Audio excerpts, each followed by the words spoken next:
I'm definitely late on this video, but I still wanted to get it out there. I want to go over this new patch. It's a very good one. Hopefully you guys had a good Thanksgiving. I know it's pretty hectic with this whole COVID thing. So you guys are safe and had a good one. Essentially 3 different things. We got new characters, we got new content, and then we also got UI improvements. So let's break those down.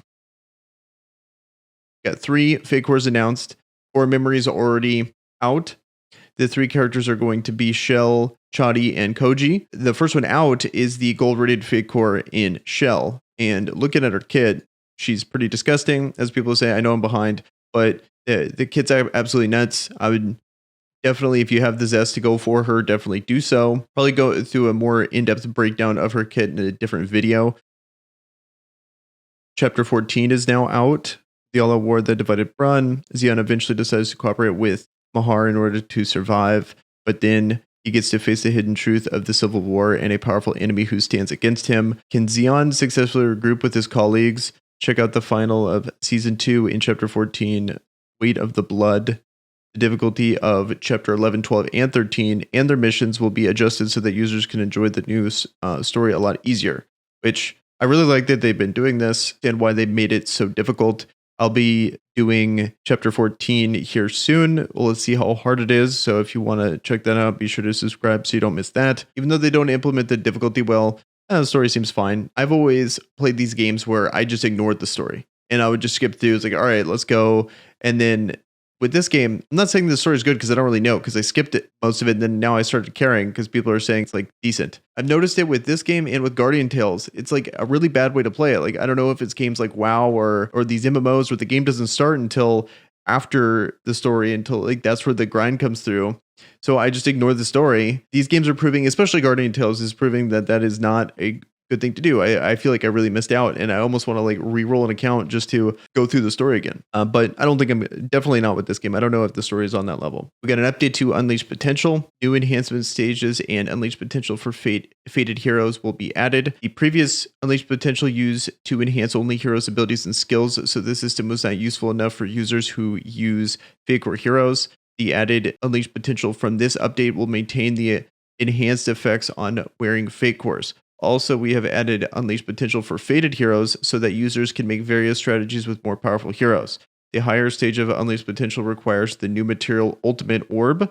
The Ultimate Orbs can be obtained from monthly season missions, Exos Pass, and content shops, and so on. So some of these effects could be actually pretty insane for Unleashed Potential. So looking at Garf, for example, look at this. We have at the very end, let me back up a little bit. You can increase stats through Unleashed Potential here.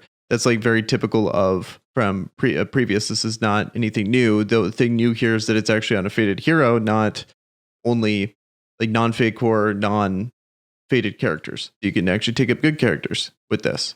So being able to adjust stats, especially speed, is going to be pretty powerful. Here's where it really gets crazy, is look at these increased moves that can happen. So now Unleashed Potential works on fake core characters and fated heroes. So it used to not work on neither. The only thing would be like the stats, not the actual moves. It wasn't very useful because there's not that many characters that were non-fake or non-fated that you would actually want to use this effect. So they kept a lot of the same things where, increased attack, increased combat power, increased speed, like all those things are very similar and those are pretty powerful. But this is where it gets really crazy. Here is the changes of the actual move itself when you get all the way through one of the tiers in Unleashed Potential. And then you could click this little magnifying glass to see exactly how it affects the normal character and the fake core version of the character. Because if you look here, you're going to be able to see how it affects the normal one. And then it's such a cleaner interface than how it used to be too,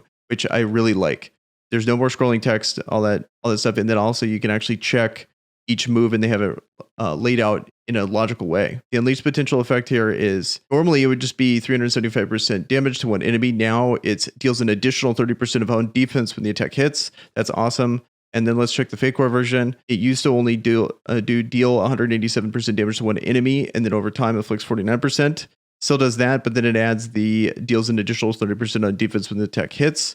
So it looks like very similar. The one that I really liked was this passive here. On the normal version, it's the same passive that you would expect from Garf, but on here, the Unleashed Potential effect is reduces all allies' damage by 15%. Can't be stacked. That's awesome. Very cool effect there. I think that could be really you can have like Tantalo and him, and then you're going to be able to reduce a ton of damage, especially with FC Shell coming out. People are going to be hitting like trucks. So that's something that might be worth investing in. Not sure that literally the first character I've looked at with this new effect. So I'll probably have another video later talking about what I think are the best versions of Unleased Potential. But right now, just showcasing how this effect works. Same thing here for the Fake Core version. See if there's anything extra. Nope, just that. Okay. I'm going to do one more character because I think this is very cool. Here, let's actually do FC Tantalo. Scroll all the way down. Check his passive. So we'll see let's do the FC version because that's what people care about. Here's what he normally does. This passive is crazy. So the Unleashed Potential effect also has the same thing where Unleashed Potential effect reduces all allies damage by 15%. Can't be stacked. It looks like maybe just block character. Well, he's a block character. The other guy is a different passive. So maybe that's just, it's definitely not based on the passives. So let's check what his other moves do. Oh, wow. Deals an additional 60% of own defense when the attack hits. Okay, so I don't want to check this. I want to check a non-defensive character. So let's check Brooke here. Let's go with the passive. So the Unleashed Potential effect is grants mana to self when the round starts. That's pretty cool. Nothing crazy, but solid. And then let's check so she has her big burst move. What did they change here? So normally it deals 750% damage to one enemy and it's a burst move. Then Unleashed Potential resets turn one time per round if own mana is under 3 after the skill hits. Okay, which is totally possible. I don't know. It's going to be hard to not proc this effect because it's a burst move. It's going to use all the mana unless how are you giving more than 3 mana? It's one time per round. Oh, interesting. So you're just going to literally nuke someone out of the game and then get to go again. Okay, I like it. And then check this move. So she's just getting constant resets. You can like really make sure someone dies, but this one's going to be harder to proc. The old should be pretty consistent, like pretty much every time. I wonder if that's a pretty common one or not. Here, I'm just going to do Rachel. Well, that's a counter character. Let me do an assassin now. Let's see if it's actually different. So we'll do Baraka. We'll do Diva because Diva is more popular at the moment. Okay, so finishing blow becomes the Unleashed Potential effect is deals additional 1,000 piercing damage when attacking an enemy. That's insane. Good luck with my original strat with the whole surviving through that.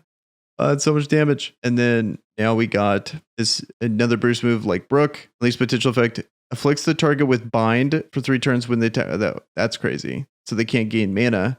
Like they're just dead. They're already dead. Why do you got to do that to them? Okay, so you afflict them with bind, silence, and you nuke them super hard. I feel like it's counterintuitive. The move does so much damage as it is. It's a 5 mana single target move, so it's going to do full on the amount of signature force.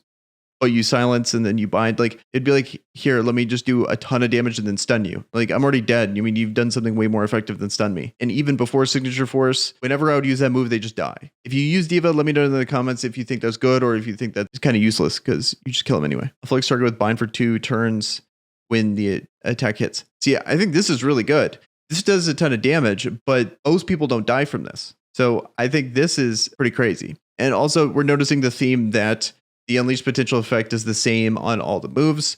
And then you have the passive. So Unleashed Potential effect is going to be the same on both the A1 and the A2.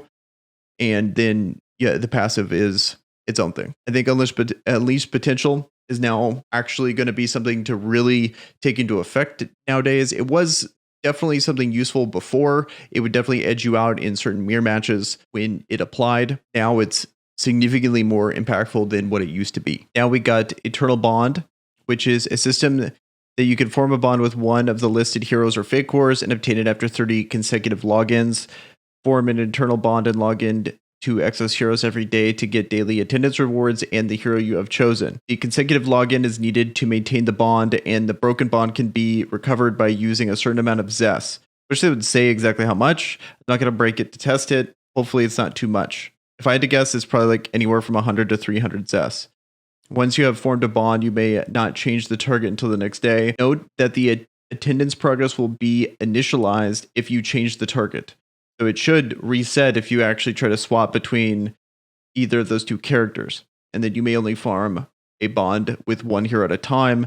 Seems pretty straightforward. A little disappointed that they're limiting it to only 2 fated characters, but I think this is a very amazing addition to the game. Just literally, you just log in. If you're playing the game now, stay consistent and you will get one of these fated heroes, especially with Signature Force. Them making general characters significantly more accessible was definitely needed. And I think this is a cool way to do it. One last thing I want to add, I think it's also kind of nice that they are putting Eternal Bond so soon into the story. So if you're a new player, you'll be able to take advantage of this right when you start your account, essentially, because it's after clearing main story 1-2. A little nice thing. Most people are not even going to notice that, but if you're a new player, that's pretty sweet. Lucky Box update. Daily from the shop, you get Lucky Box and then you get random stuff through there. So you get random gifts such as Zest Gold, special product purchase chance when you access the shop. I don't know what that is.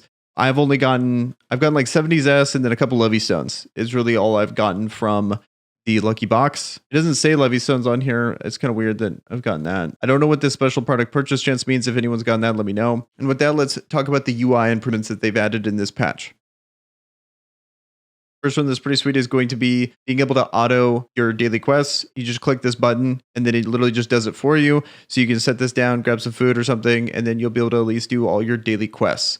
I think that's nice. I was kind of hoping that they would just let you sim it, but I'll take an auto over having to manually do this any day. This is probably one of the most tedious things you can do in the game. So them being able to felt forced to do it because the rewards are too good not to. So just being able to auto, it's great. Another thing too that they added, transcending is a lot easier. I think this is fantastic. Going through, it's so tedious to transcend characters. So now if you do that, I don't know if I have an example of one. So as you transcend, you see how you can put multiple characters in there versus having to do it individually. It used to be I would have to like put this one in, transcend it, put the next one in, transcend it. So now you can just one-shot it, which is great, especially for these lower rarity heroes that you actually get a ton of. That's really nice. And then when it comes to dispatch, this is another feature that was really good. This was really tedious too, was when you finish an exploration or when you finish your dispatch, you would have to go back in, go to your airship, find this, actually go and send them all for the dispatch, treasure hunting, and exploration. Whereas now when it's finished, it just pops up on the screen for you.